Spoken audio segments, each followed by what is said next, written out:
The outrage over the rates increase in the City of Johannesburg continues. The organisation Undoing Tax Abuse is conducting a public survey on the impact of rate hikes on property owners in the City of Johannesburg. Electricity tariff hikes went up by 14.97%, with water and property rates at 9.3% and 25% respectively. Now for more on OUTA survey, I'm joined by Julius Kleynhans, who is OUTA's executive manager. Julius, appreciate your time this evening. Can you explain the purpose of the public survey being conducted by OUTA regarding these property valuation increases in the City of Joburg? Yeah, sure. We asked the City of Johannesburg to vet all 40,000 odd objections that's been received on the new property rates valuations, or the property valuations that the city has applied in their general valuation role, because we were of the opinion that the city needs to conclude these objections before they bill the new tariffs to people. And they haven't responded. We've asked the public now to engage with us, because we've received reports from community members saying that they haven't even received their notices on the general valuation roll after the deadline date in May. So it's a mess, and we just want to determine what effect it has on people, so that we can potentially look at what the next step should be. We've already received some responses up to the value of 3,000 Rand that their property rates bill is, and last month it was 700 Rand. So it can show you the exorbitant increase, and it affects a lot of people's pockets, and I don't think people can afford it right now.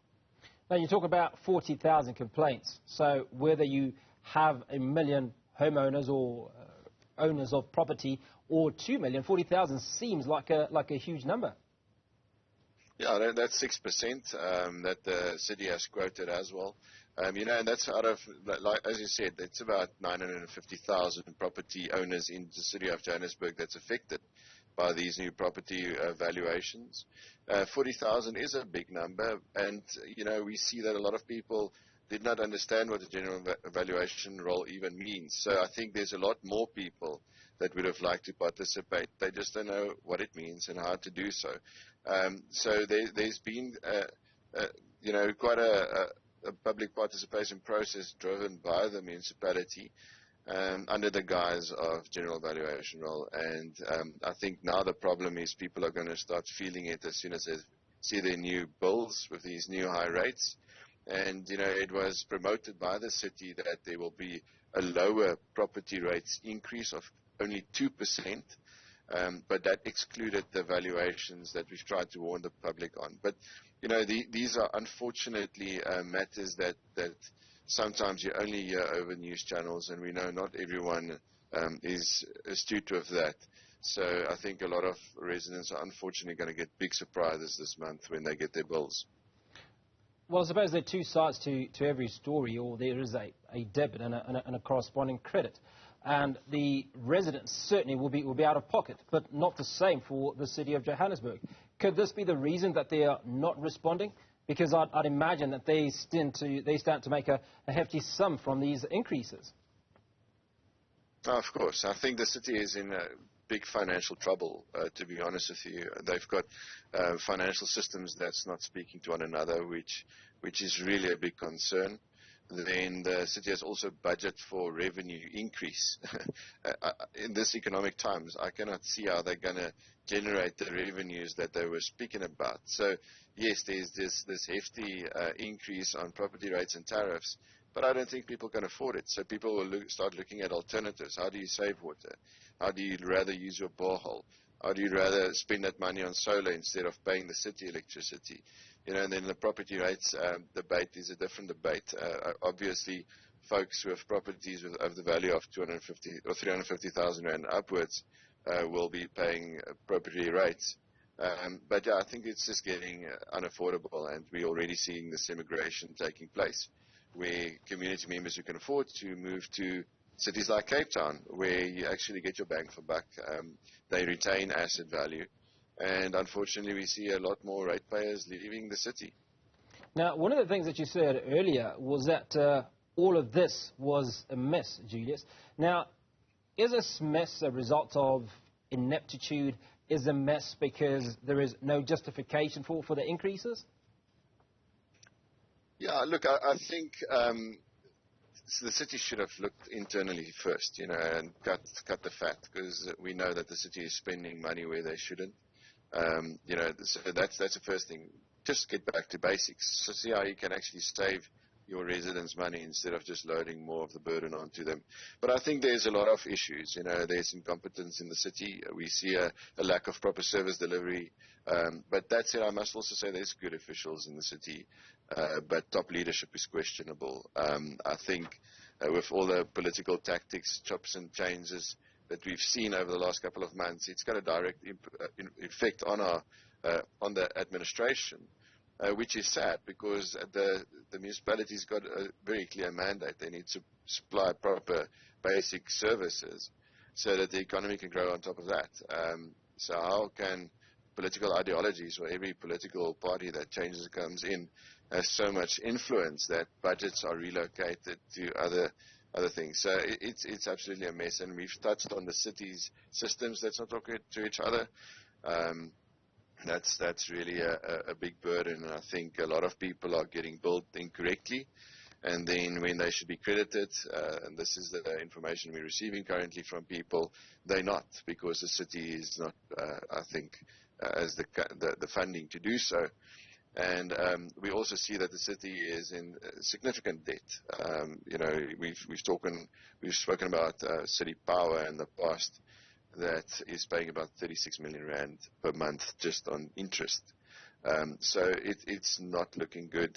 We've seen that the city is struggling with debt collection, yet they are planning for a revenue collection of up to 95%.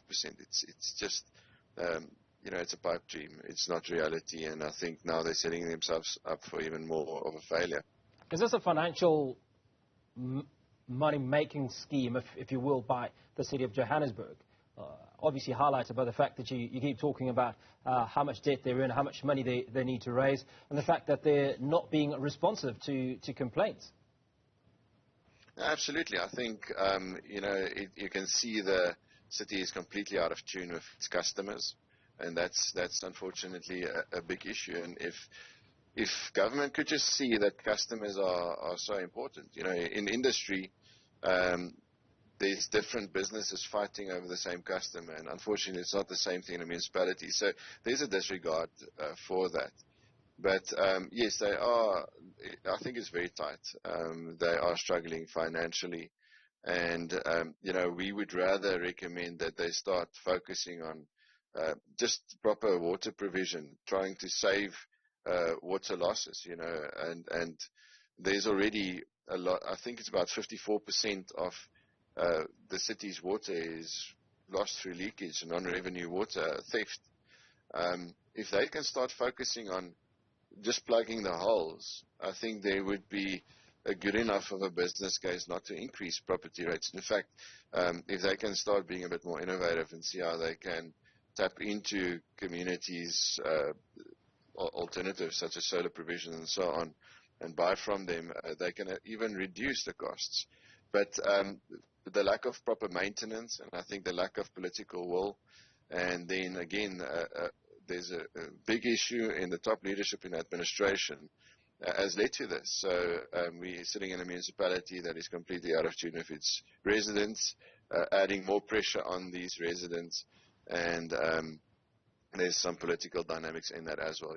One of the biggest concerns I've got for the City of Johannesburg is it's costing ratepayers more.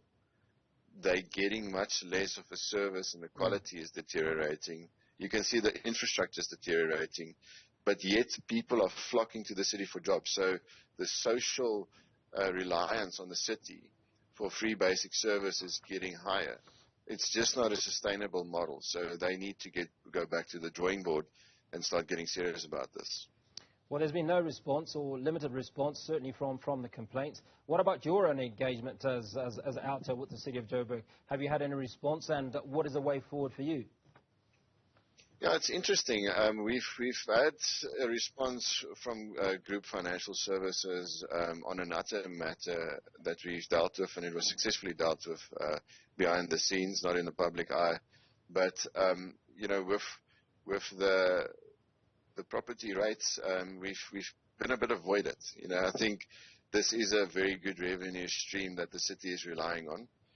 But again, I think it's because of bad financial practices. If they were doing things correctly, they should not have been sitting in the mess they are in. And hopefully we don't have to see them in court before we can get a proper answer. I think the next steps, as soon as we collate all the information that we receive from the public, is to engage with the political heads, and then also with the legal team to see what the next step should be. Well, you mentioned that there is a flight to Cape Town by those that can. What does Cape Town offer that the city of Joburg can't or doesn't? Yeah, it's very interesting because I've been in some interviews where administration has started promoting themselves in between the two cities, and it's actually competitive. Listening to them in the city of Cape Town, they've got a vision. They're moving somewhere. They're allocating funds for future development, and they actually prove the track record of future historical promises that they've achieved. The mere fact that if anyone, any viewer has been to Cape Town recently, traffic lights are working. They are actually yellow. They're not broken. The city is clean. There's very few potholes. Things are maintained. There's white lines on the surface. It feels like in a different country. And I don't think it is really such a big deal to get to that level. The only thing you need to do is to start employing people who can do the job, and you need to serve the public. You just need to fulfill the municipality's mandate. I think it's actually very basic. The money you receive, you need to reallocate to your intended purposes as a municipality. And if you've got competent staff and people there, you can actually drive that. But yeah, it's very different compared to City of Johannesburg. It just looks like there's a sense of pride down in Cape Town and in other municipalities down in the Western Cape that the rest of the country is lacking on. And residents know it. And I think if you just talk to anyone in a neighborhood, the people have so much commonality on issues. I've recently engaged with communities from Lenasia and Orange Farm to Rivonia and Sandton, and it's common issues. It's not like the issues that these communities face are very different. So I think what we're going to see in the near future is a groundswell of community activism that's going to start demanding their rights and proper services for the money they pay. Well, a few days ago we covered a story around the qualifications of councillors in KZN and some municipalities there, and it was discovered that more than a handful are not sufficiently qualified to be in these municipalities or in office. Is this one of the problems that the City of Johannesburg faces? Yeah, I think that's a countrywide problem. Bless the councillor. I think a lot of the councillors have good hearts and good intentions, but if you need to fulfill an oversight function on your municipal administration, and you've got no business savvy or know how to read financial statements and things like that, you're setting yourself up for failure. It's not that like you're just a voice for your community. You need to constructively engage and understand what the municipality is doing with the money that's allocated to it. And I think in KZN the report said, and I don't know the facts, but allegedly there's like 300 councillors that can't read or write. And it is really alarming. I think some years ago, a decade or two, I was still very young, so I don't know all the details, but back in the day, councillors weren't paid. It was a voluntary position, so you had to have the ability and the savvy to fulfill that role and contribute to your community out of the goodness of your heart. And I think it's become such a career-bearing entity where you get such a big salary, that people are killing each other over a job that doesn't necessarily serve the public.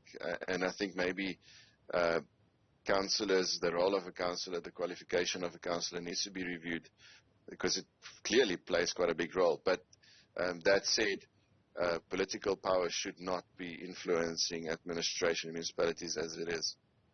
Julius Kleynhans, OUTA Executive Manager, and he was walking us through a public survey that OUTA is carrying out to see how property owners in the city of Joburg have been affected by the property valuation increases.